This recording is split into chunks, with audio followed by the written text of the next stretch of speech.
Hello everyone, मैं जनेऊल आपका बहुत बहुत स्वागत करता हूं अपने ऑनलाइन प्लेटफॉर्म पे।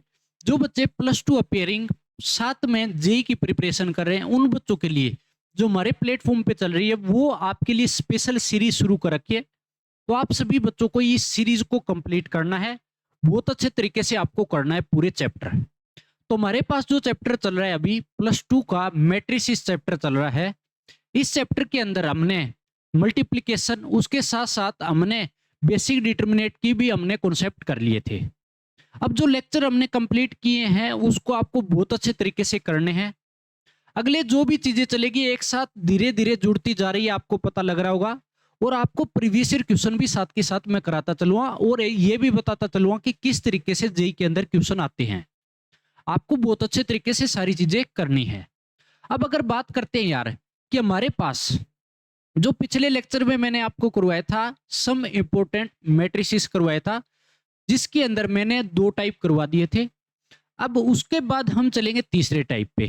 तो आपको उन वीडियो को बहुत अच्छे तरीके से देखना है, पूरे लेक्चर आपको कंप्लीट करने हैं, तभी आगे जाके आपको चीजें समझ में आएगी। अब देखो, जो तीसरा टाइप है वो हमारे पास आता है नील पोटेंट मैट्रिक्स। अब देखो बच्चों, नील पोटेंट मैट्रिक्स क्या होता है? इसके अंदर नील नाम से ही पता लग रहा है, नील मीन्स जीरो। अगर किसी मैट्रिक्स की ए नील पोटेंट मैट्रिक्स व्हेन ए की पावर के इज इक्वल टू 0, अगर किसी मैट्रिक्स की पावर मैं कितनी ही कर दूं, अगर वो मेरे को रिजल्ट 0 के बराबर दे, तो वो क्या कहलाएगी? नील पोटेंट मैट्रिक्स। तो यहाँ पे ए की पावर के इज इक्वल टू क्या दिखा रखा है? 0 के बराबर। तो ये नील पोटेंट मैट्रिक्स रहेगी।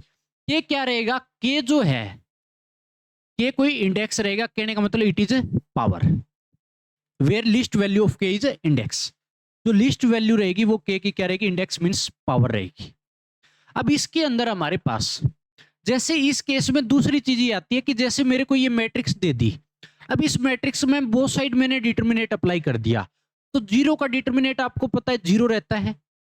अब हमारे पास ए की पावर के का डिटर्मिनेट हो गया यहाँ पे। अब हमने प्रॉपर्टी बेसिक डिटर्मिनेट के पढ़ी थी कि अगर आपके पास ए की पावर एन का डिटर्मिनेट करता हूं, तो वो हमेशा बराबर आता है ए डिटर्मिनेट की पावर एन के। कहने का मतलब एन जो होता है वो 12 आ जाता है। तो इसी तरीके से यहां पर जो के है ना अंदर है, वो पावर में क्या आ जाएगा? 12। तो ए डिटर्मिनेट की पावर के इज इक्वल टू क्या बन जाएगा? 0 के बराबर है।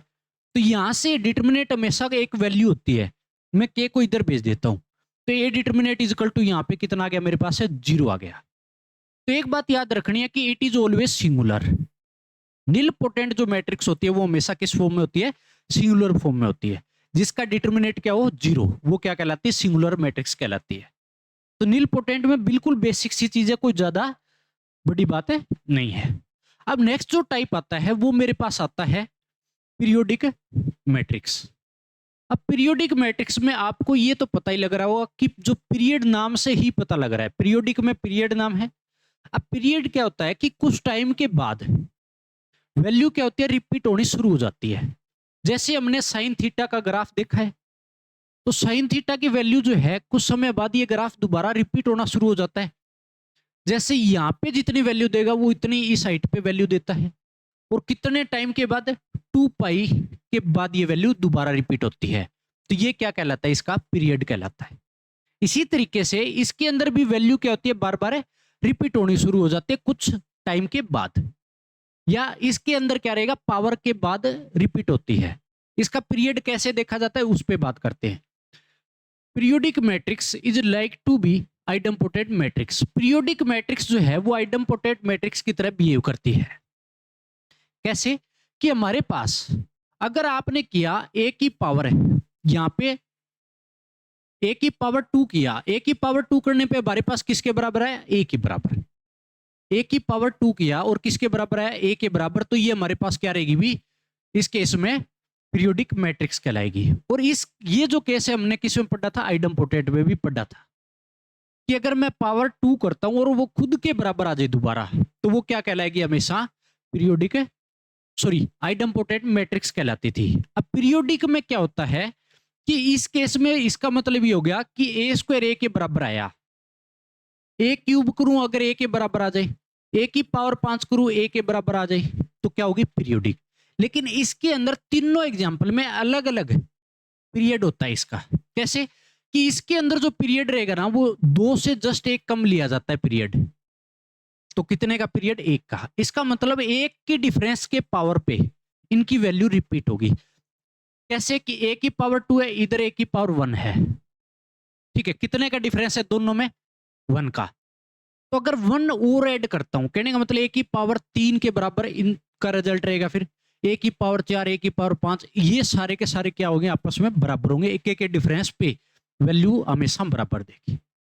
अब दूसरा एग्जांपल लेते हैं। जैसे a की पावर 3 किया, इधर a की पावर 1 है, कितने का डिफरेंस है? 2 के। कहने का मतलब अगर a की पावर 5 लेके आऊं मैं, a की पावर 7 लेके आऊं, तो दो दो के डिफरेंस पे वैल्यू क्या देगा? अब ये मैट्रिक्स हमेशा बराबर देगी। तो ये इसका पीरियड कहलाएगा।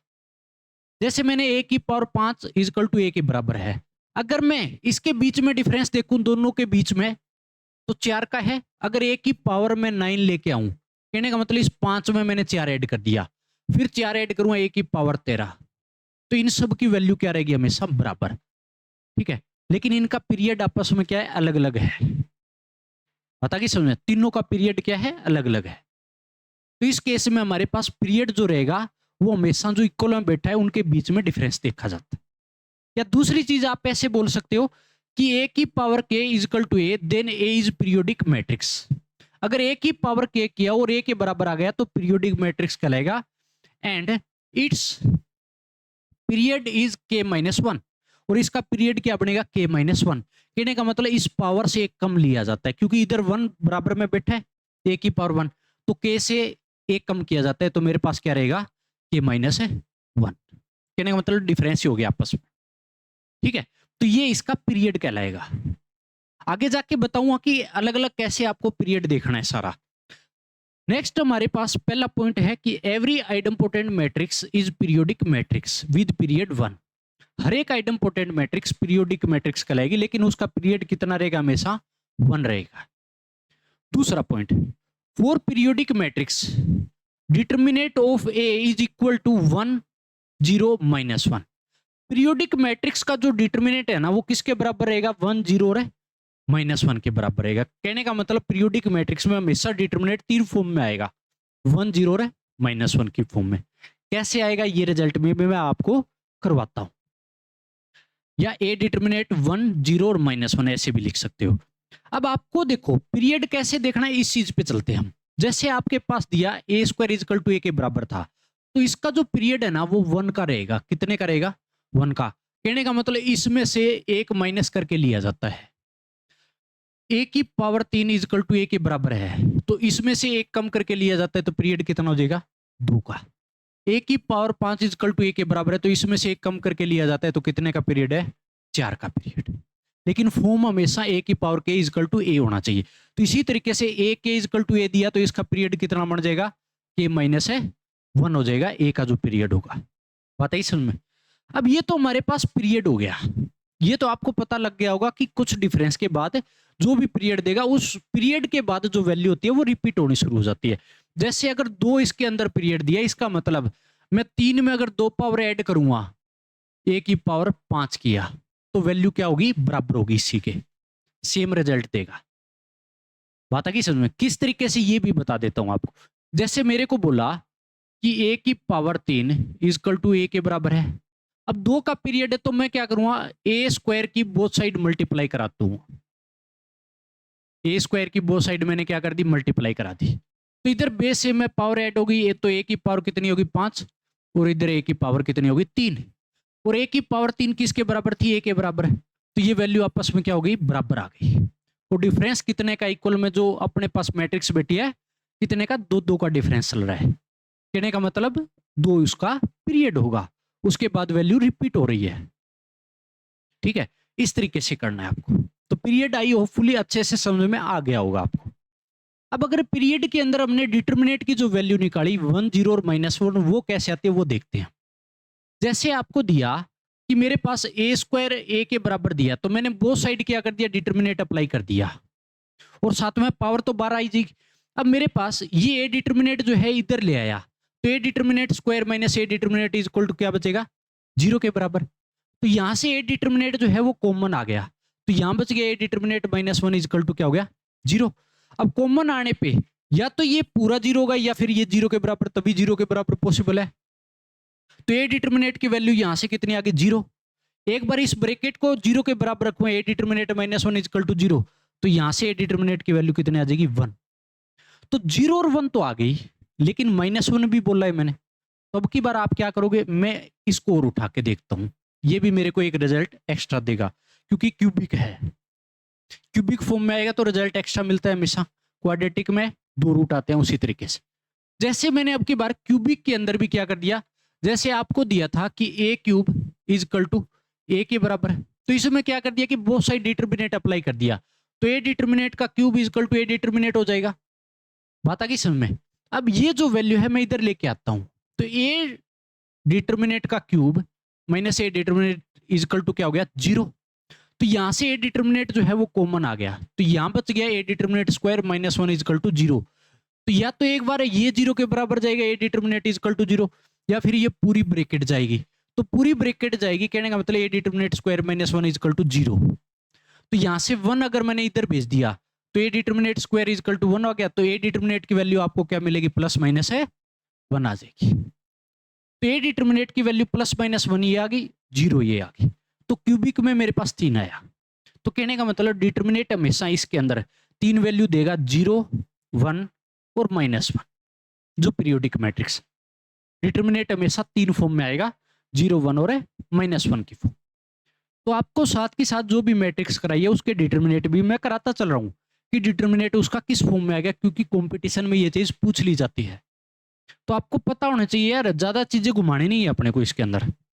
अब देखो, इस बेसिस क्वेश्चन कराता हूं कि किस तरीके से पीरियोडिक मैट्रिक्स जो है उस पे क्वेश्चन बनेगा।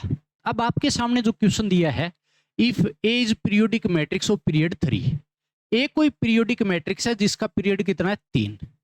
अब अगर 3 पीरियड है तो इसका मतलब क्या हुआ कि ए की पावर 4 किसके बराबर होगा, ए के बराबर। क्योंकि इसमें अगर पीरियड देखोगे तो हमेशा एक कम करके लिया जाता है, 3 पीरियड, जो कि यही आपको बोला है। तो ए की पावर 4 इज इक्वल टू किसके बराबर रखना है, ए के बराबर। तो ये हमारे पास पीरियोडिक हो गया। तो अब आपको क्या करना है, इस केस में जो गिवन है उसको क्या करोगे भी।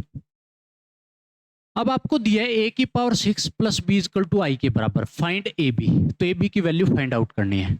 अब ये जो चीज गिवन है ना, ए की power 6 plus B is equal to I के बराबर, आइडेंटिटी मैट्रिक्स के बराबर है। तो इसके अंदर आपको क्या करना है, जो मेरे पास ये चीज है इसके अंदर अगर बात करूं कि बोथ साइड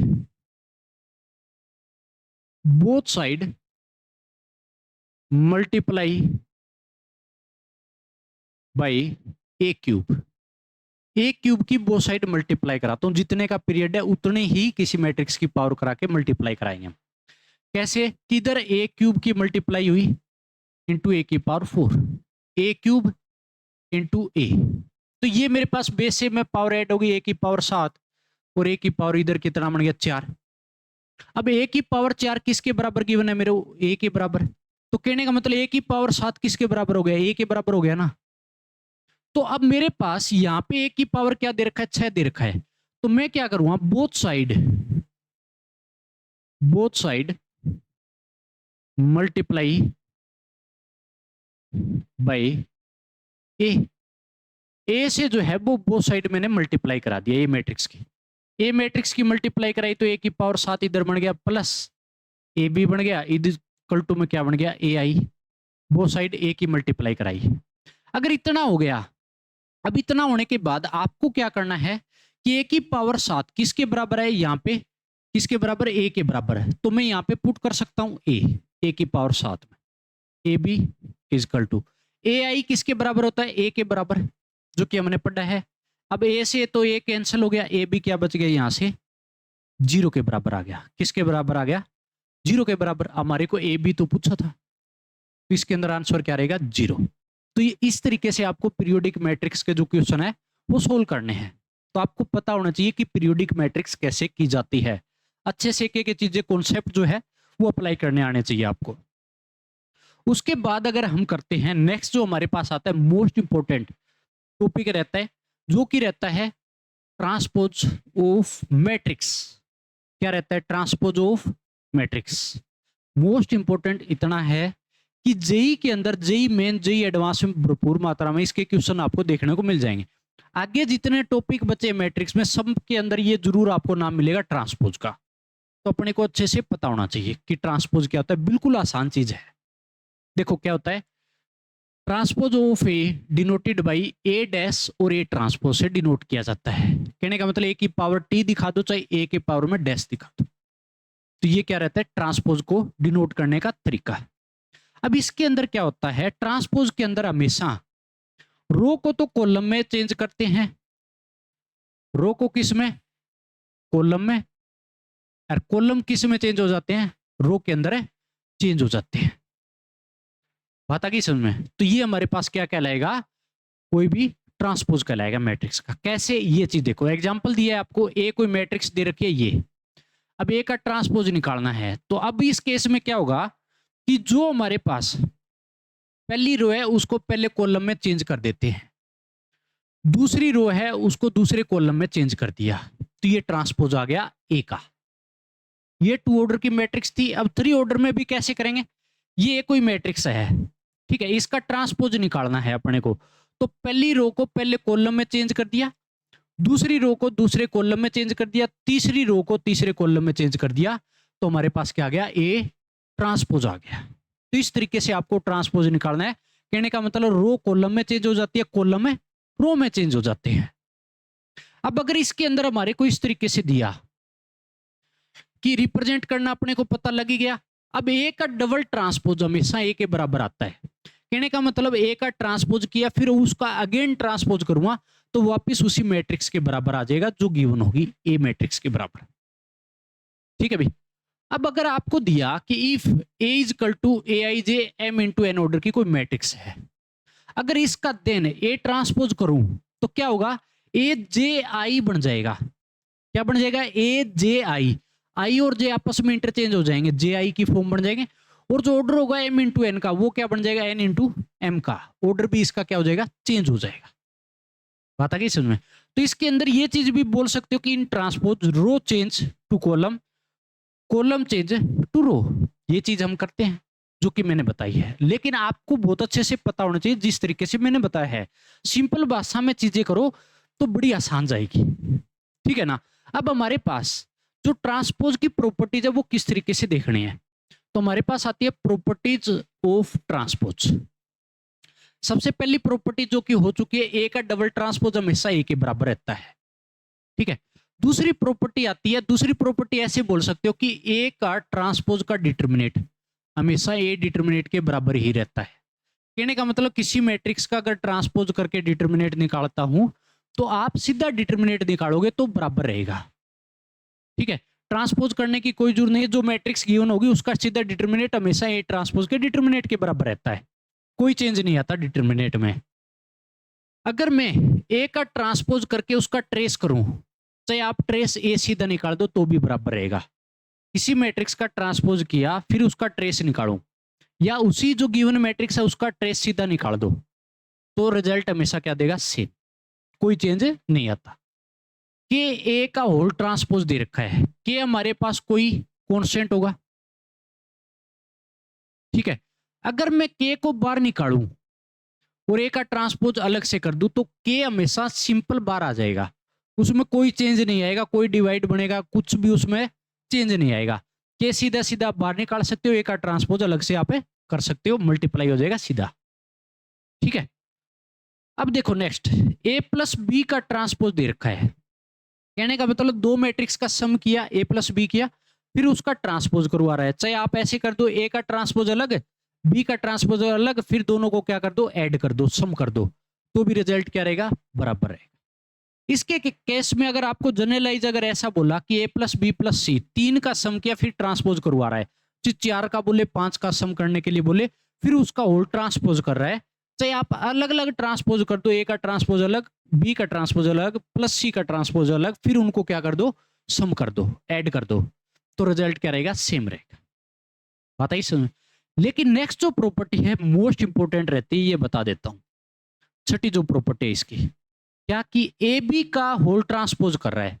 कहने का मतलब ए बी की मल्टीप्लाई कराई फिर ट्रांसपोज कर रहा है, तो मल्टीप्लाई में हमेशा उल्टी ओपन होती है, बी का ट्रांसपोज अलग, ए का ट्रांसपोज अलग। ए बी का उल्टा ट्रांसपोज है, अगर ट्रांसपोज अलग अलग देता हूं दोनों पे तो हमेशा उल्टा ओपन होता है, बी पहले आएगा जो लास्ट में बैठा होगा, फिर उसके बाद ए आएगा। In this case transpose are opposite, इस केस में ट्रांसपोज क्या होगा, हमेशा अपोजिट होगा। अगर आपको जनरलाइज, अगर आपको 4 दे दिए, ए बी सी डी जैसे मल्टीप्लाई कराए 4 की, फिर ट्रांसपोज कर रहा है, तो आप ऐसे भी कर सकते हो। इसके अंदर फिर क्या होगा, डी सबसे पहले आएगा, फिर सी का ट्रांसपोज आएगा, फिर बी का ट्रांसपोज आएगा, और फिर किसका आएगा, ए का ट्रांसपोज आएगा। तो हमेशा उल्टा ओपन होगा एक सीरीज के अंदर। ऐसे नहीं कि आगे पीछे ऑर्डर डिस्टर्ब नहीं कर सकते, जो लास्ट वाला है वो पहले बैठेगा, ट्रांसपोज अलग दिया तो, फिर उसके बाद वाला, फिर उसके बाद वाला, जो पहले होगा वो सबसे लास्ट में जाएगा। इस हमेशा सीरीज के अंदर ओपन होता है। मल्टीप्लिकेशन वाला मोस्ट इंपोर्टेंट है, आपको ध्यान में रखना है अच्छे से। बात आ गई समझ में। अब अगर आपको दिया कि ए की पावर के की, फिर उसका ट्रांसपोज कर रहा है, तो आप ऐसे कर दो, ए ट्रांसपोज करके उसकी पावर बार कर दो, तो भी रिजल्ट क्या रहेगा, सेम रहेगा। के क्या है, कोई भी पावर है यहाँ पे। बात आ गई समझ में। तो ये हमारे पास टोटल इसकी प्रॉपर्टीज हो जाएगी, जो कि बिल्कुल आसान है। सिर्फ एक मल्टीप्लिकेशन वाली आपको ध्यान में रखनी है कि ये उल्टी ओपन होती है, और कोई भी चेंज नहीं है, सिंपल अलजेब्रा काम करता है सब पे। ठीक है, तो ये प्रॉपर्टीज आपको इंपॉर्टेंट रहती है, करनी है बहुत अच्छे तरीकों से, आपके लिए आगे जाके यूज होगा इनका। ठीक है ना। कोई भी डाउट है तो आप पूछ सकते हो बेझिझक, आपको सारे डाउट आपके क्लियर किए जाएंगे, इसमें कोई आपको संकोच नहीं रखना। मन में किसी प्रकार का किसी, ऐसे नहीं कि आपका डाउट लेके बैठे हो 4-5 दिन तक, 6 दिन तक घूमते फिर रहे हो, मन में नहीं रखना है। डाउट आपको फटाक देने से पूछ लेना है, ताकि आपका भी मन थोड़ा हल्का हो जाए। कोई भी ऐसा नहीं है कि रोटी के साथ उस चीज को दबा रहे हो, दबाना नहीं है डाउट को। ठीक है, बाहर निकालना है अच्छे से। अब देखो भी नेक्स्ट जो हमारे पास रहेगा, नेक्स्ट अपने पास मैट्रिक्स आती है ऑर्थोगोनल मैट्रिक्स। कौन सी आती है, ऑर्थोगोनल मैट्रिक्स। ऑर्थोगोनल भी बिल्कुल आसान है। क्या है इसके अंदर कि A is orthogonal matrix if A into A transpose अगर आई के बराबर आ जाए। बात आई समझ में। ए कोई मैट्रिक्स है, उसी का ट्रांसपोज अगर दोनों का मल्टीप्लाई कराऊं, अगर वो आइडेंटिटी मैट्रिक्स के बराबर आ जाए, तो क्या कहलाएगी, ऑर्थोगोनल है मैट्रिक्स कहलाएगी। या आप ऐसा कर सकते हो कि ए ट्रांसपोज आगे बिठाए इंटू ए कराऊं, तो भी आई के बराबर रहेगा हमेशा, दोनों केस में ही, वो क्या कहलाएगा, ऑर्थोगोनल। बात आ गई समझ में। कहने का मतलब ए कोई मैट्रिक्स है, उसी मैट्रिक्स का ट्रांसपोज करा के अगर दोनों की मल्टीप्लाई कराऊं और वो आइडेंटिटी मैट्रिक्स के बराबर आ जाए, तो ऑर्थोगोनल मैट्रिक्स कहलाएगी। सिंपल भाषा में एक लाइन है सिर्फ। अब इस केस में एक चीज देखो कि मैंने इस पे बहुत सारी डिटर्मिनेट अप्लाई कर दिया, ए इंटू में ए का ट्रांसपोज का डिटर्मिनेट अप्लाई कर दिया, तो आई का भी डिटर्मिनेट होगा। बात आ गई समझ में। अब आई का डिटर्मिनेट तो अपने को पता है कि 1 होता है, कितना होता है, हमेशा 1। आइडेंटिटी मैट्रिक्स का डिटर्मिनेट मैंने बताया 1 होता है हमेशा। अब इस केस में जब दो मैट्रिक्स मल्टीप्लाई में बैठी है, तो आपको पता है प्रॉपर्टी अगर याद है कि ए बी मैट्रिक्स का डिटर्मिनेट, तो आप अलग अलग डिटर्मिनेट भी अप्लाई कर सकते हो। ए का डिटर्मिनेट अलग, बी का डिटर्मिनेट अलग। तो इसी तरीके से ए का डिटर्मिनेट अलग इनटू में ए के ट्रांसपोज का डिटर्मिनेट अलग। अब ए के ट्रांसपोज का डिटर्मिनेट भी प्रॉपर्टी मैंने बताई थी आपको, किसके बराबर रहती है, ए डिटर्मिनेट के बराबर ही रहती है। डिटर्मिनेट में भी बताया था और अभी भी आपको बता के हैं। तो इस केस में ये ए डिटर्मिनेट तो बैठा ही है, और ये भी ए डिटर्मिनेट के बराबर रहेगा, और 1 है, तो यहां से ए डिटर्मिनेट का स्क्वायर बन गया इक्वल टू 1। तो यहां से ए डिटर्मिनेट कितना आ गया, प्लस माइनस है 1। तो एक बात और याद रखोगे कि it is always non singular. ये हमेशा क्या होती है, नॉन है सिंगुलर होती है। बात आ गई समझ में। ऑर्थोगोनल मैट्रिक्स हमेशा क्या होती है, नॉन है सिंगुलर होती है। कहने का मतलब उसका डिटर्मिनेट किस फॉर्म में मिलेगा, हमेशा प्लस माइनस 1 की फॉर्म आएगा। तो डिटर्मिनेट साथ के साथ कराता चल रहा हूं, जो चीज करा रहा हूं इसका मतलब इंपॉर्टेंट है, अपने बोर्ड पे जो लिखी गई है, जब क्वेश्चन करोगे तब पता लगेगा। तो ये हमारे पास हो जाएगी ऑर्थोगोनल मैट्रिक्स। अब ऑर्थोगोनल मैट्रिक्स पे हम एक क्वेश्चन करते हैं, किस तरीके से आपको क्वेश्चन को सोल्व करना है। क्या पूछा है आपसे कि ए कोई मैट्रिक्स दिया, इज ऑर्थोगोनल मैट्रिक्स और नोट। आपको बताना है कि ए मैट्रिक्स ऑर्थोगोनल है या नहीं। बात आ गई समझ में। अब ऑर्थोगोनल में क्या होता है, ये तो आपको पता ही है कि ए इंटू में ए का ट्रांसपोज अगर आई के बराबर हो जाए तो ऑर्थोगोनल का केस होता है। तो ए तो मेरे को गिवन है, अगर इसका ट्रांसपोज करता हूं, ए ट्रांसपोज निकालूं तो कैसे करना है, रो को क्या करेंगे, कॉलम में चेंज। तो पहली रो ये कॉलम में चेंज मारो, √3/2 और 1/2 इधर आ जाएगा। दूसरी रो को दूसरे कॉलम में -1/2 √3/2।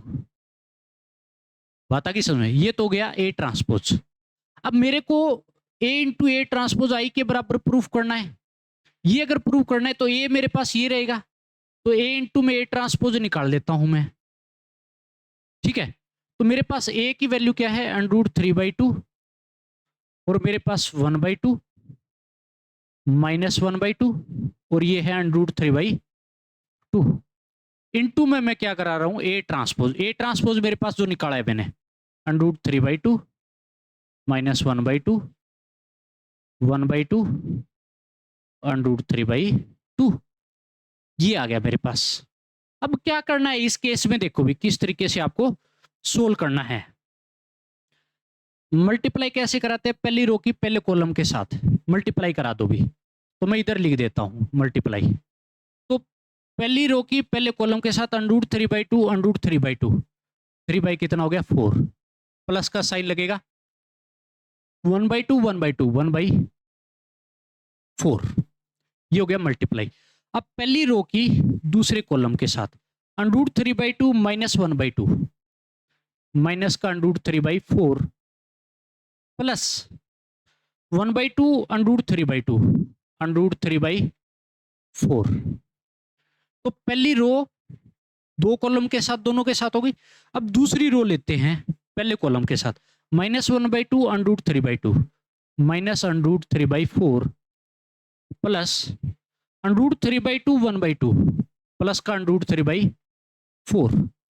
ठीक है, अब इसके साथ -1/2 -1/2 प्लस 1/4 हो जाएगा, माइनस माइनस प्लस का साइन लगेगा, √3/2 √3/2 कितना बनेगा भी 3/4। ये मल्टीप्लाई हो गया।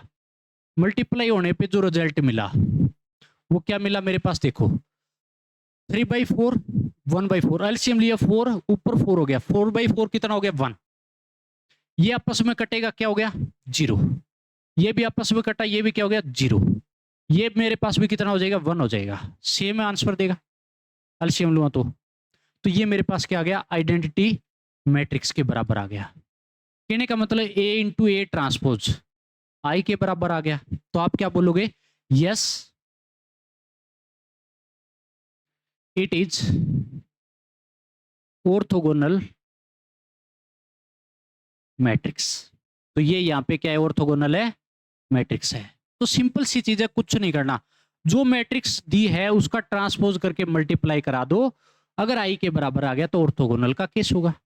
और कुछ भी नहीं लाना इसके अंदर, कुछ भी सिंगल चीज। तो आपके पास ऑर्थोगोनल बिल्कुल आसान चीज है, कोई मुश्किल नहीं है। नेक्स्ट जो हमारे पास आता है, इसी बेस पे हम आगे बढ़ते हैं, जो कि क्वेश्चन है, ऑर्थोगोनल का ही क्वेश्चन है। तो हम इस चीज को बहुत अच्छे तरीके से कंप्लीट करेंगे भी। बात आ गई समझ में। आपको दिया if A and B are orthogonal, A और बी क्या है, ऑर्थोगोनल है कोई matrix, prove that A B is orthogonal. तो आपको ये प्रूव करना है कि जो ए बी जो है वो ऑर्थोगोनल है या नहीं। ए बी ऑर्थोगोनल है या नहीं ये प्रूव करना है। इसका मतलब क्या हो गया, इस बात का मतलब क्या हुआ कि ए बी इंटू में ए बी का होल ट्रांसपोज अगर आई के बराबर आ जाए तो क्या होगा, ऑर्थोगोनल का केस होगा। बात यही हुई ना, भी जो दिया है वो आपको ये प्रूव करना है। प्रूव करना है तो इस बात पे ध्यान देना है कि जब भी मैं प्रूव करूंगा तो इस केस में क्या उठाऊंगा भी, मेरे पास जो LHS है वो केस उठाऊंगा कि मेरे को A B into A B का होल ट्रांसपोज किसके बराबर प्रूव कर दूंगा, RHS के बराबर। ये बात हुई। तो इसको एक बार हम अप्लाई करके देखते हैं किस तरीके से। ए बी तो मेरे पास पड़ा रहेगा, इंटू में ए बी का होल ट्रांसपोज जब भी ओपन करूंगा तो हमेशा क्या होता है कि उल्टा ओपन होना शुरू होता है। उल्टा ओपन होगा तो इसका मतलब बी आगे आएगा, बी का ट्रांसपोज आगे आएगा और ए का ट्रांसपोज पीछे बैठेगा। बैठेगा नहीं बैठेगा? बात आ गई समझ में? हमेशा उल्टा ओपन होता है। अब एक चीज देखो कि मैं अगर इसको साथ में बिठाऊं, बी इंटू बी ट्रांसपोज को एक साथ बिठा दिया तो बिठा सकता हूं, साथ में बैठी, ऑर्डर डिस्टर्ब नहीं किया मैंने, बिल्कुल एक साथ बिठा दिया दोनों को जो साथ में बैठी थी। अब बी इंटू बी का ट्रांसपोज कहां से लेके आओगे? जो आपको गिवन है कि ए और बी जो है वो ऑर्थोगोनल है, ये चीज गिवन है आपको। क्या गिवन है? कि अगर ए ऑर्थोगोनल है तो इसका मतलब क्या हो गया कि ए इंटू ए ट्रांसपोज आई के बराबर होगा। दूसरा क्या है? बी इंटू में बी का ट्रांसपोज, वो भी किसके बराबर होगा? आई के बराबर। ऑर्थोगोनल है तो ये अपने को गिवन है चीज, इसमें तो कोई चेंज कर ही नहीं सकते। तो बी इंटू बी ट्रांसपोज जो कि यहां पुट करूंगा मैं, और वो किसके बराबर? आई के बराबर गिवन है। पुट किया तो ए आई इंटू ए ट्रांसपोज बैठा रहेगा जो पीछे है। अब ए आई जो है वो किसके बराबर होता है? ए के बराबर इंटू में ए ट्रांसपोज। अब आपको पता है ए इंटू ए ट्रांसपोज भी गिवन है, ऑर्थोगोनल बोल रखा है, तो ये भी आई के बराबर हो गया। अगर आई के बराबर हो गया तो मेरे पास किसके बराबर आ गया? ये आर एच एस के बराबर आ गया। तो L H S is equal to क्या हो गया? R H S, hence proved. तो ये मेरे पास क्या हो जाएगा? इसका प्रूफ आ जाएगा। बात आ गई समझ में? तो जब आपको स्टेटमेंट टाइप में अगर क्वेश्चन देगा, असर्शन रीजन देगा, तो इसी तरीके से देगा। अब बच्चे सोचते हैं यार जेई के अंदर कैसे क्वेश्चन दे देगा इस टाइप से? यार स्टेटमेंट में दे सकता है, आपसे असर्शन रीजन में पूछ सकता है, किसी टाइप से पूछ सकता है। आपको हर कॉन्सेप्ट करना पड़ेगा, प्रूव करना भी, ऑब्जेक्टिव टाइप भी, हर तरीके से आपको सीखना पड़ेगा कि किस किस तरीके से हम कॉन्सेप्ट अप्लाई कर रहे हैं। तो ये जो क्वेश्चन है मोस्ट इंपोर्टेंट रहता है, आपको बहुत अच्छे तरीके से करना है। तो आज के लिए मैं यहीं पे रुकूंगा क्योंकि हमारे पास जो कॉन्सेप्ट है वो बहुत अच्छे तरीके से सारे हो चुके हैं। ऑर्थोगोनल मैट्रिक्स हो चुका है, उसके बाद नया टॉपिक आएगा, उस टॉपिक को भी हम अच्छे तरीके से कवर करेंगे। तो सारे के सारे बच्चे अपने प्लेटफॉर्म पे जुड़े, मेरी तरफ से पूरा सपोर्ट आपको दिया जा रहा है। रेगुलर अपनी क्लास आ रही है तो मैं तो आपको यही कहूँ यार रेगुलर आप भी जुड़ो। दूसरी बात ये भी है कि अपने पास एप्लीकेशन भी है, वो भी आप डाउनलोड कर सकते हो, जो कि अजय नेओल मैथमेटिक्स के नाम से ही है अपनी। ठीक है, क्या नाम से है? अजय नेओल मैथमेटिक्स के नाम से प्ले स्टोर पे जाके डाउनलोड कर सकते हो, जिस पे आपको एंड रिटन नोट्स मिल जाएंगे। कमेंट कर देना, मैं अपने आप आपको दे दूंगा, कोई भी इसका कॉस्ट नहीं होगा। तो सारे बच्चे जाके अच्छे तरीके से आपको पूरी की पूरी वीडियो करनी है। मेरी तरफ से सपोर्ट रहेगा, आपको भी इसी तरीके से मेरे को भी सपोर्ट करना है ताकि मेरे को भी हौसला आए, मैं भी आपको इसी तरीके से रेगुलर क्लासें दूं। अगर आप आईआईटी के अंदर पहुंचते हो, इससे बड़ा मेरा हौसला क्या बढ़ेगा यार, बहुत बड़ा आपके लिए ये एक अचीवमेंट होगी, आपकी जिंदगी बहुत अच्छी बन जाएगी, ताकि आप भी सिक्योर हो, आपके घर वाले भी सिक्योर होंगे। छोटी उम्र में जब पास आउट होंगे, अच्छी प्लेसमेंट मिलेगी अच्छी आईआईटी से, तो अच्छी जॉब आपके पास होगी। और सभी का यही सपना होता है कि जब भी हम बिल्कुल कम उम्र में 22 साल की उम्र में जब आईआईटी के अंदर से पास आउट हुए और जॉब आपको मिल गई, तो बहुत अच्छी खुश खबरी आपके लिए होती है, आपके घर वालों के लिए, आपके रिश्तेदारों के लिए, सभी के लिए होती है। तो मेहनत करो यार, मेहनत अगर कहने का मतलब आप +2 तक की आपकी मेहनत है, जो बच्चा ड्रॉप लेगा ज्यादा से ज्यादा 1 साल की मेहनत और होती है, इससे ही आपको आईआईटी में जाने का मौका मिल जाता है, एक अच्छी डिग्री आपके पास होती है। तो पूरी मेहनत कीजिए, मेरी तरफ से पूरा सपोर्ट रहेगा। फिर भी कोई डाउट है तो आप पूछ सकते हो, मैसेज करके पूछ सकते हो, कमेंट करके पूछ सकते हो, किसी वे में भी आपका डाउट क्लियर है कर दिया जाएगा। बेझिझक पूछे, हर डाउट आपका बहुत अच्छे तरीके से क्लियर होगा अपने प्लेटफॉर्म पे। मिलते हैं नेक्स्ट लेक्चर के अंदर, आपको पूरा लेक्चर कंप्लीट करना है, ऐसे नहीं चीजें पेंडिंग नहीं रखनी है। मैं भी आपको पूरी चीज 1 बाय 1 कराता चल रहा हूँ, जो जो चीजें यूज होगी आगे भी होगी तो मैं बताता भी चल रहा हूँ कि कहाँ कहाँ कौन सी चीजें यूज होगी। तो पूरा कॉन्सेप्ट कीजिए, डेली रूटीन में आपको पढ़ाई करनी है, चाहे आप आधा घंटा कम पढ़े, लेकिन डेली रूटीन में पढ़ना है। चलो मिलते हैं नेक्स्ट वीडियो में, इतने तक पढ़ते रहें, मजे करते रहें।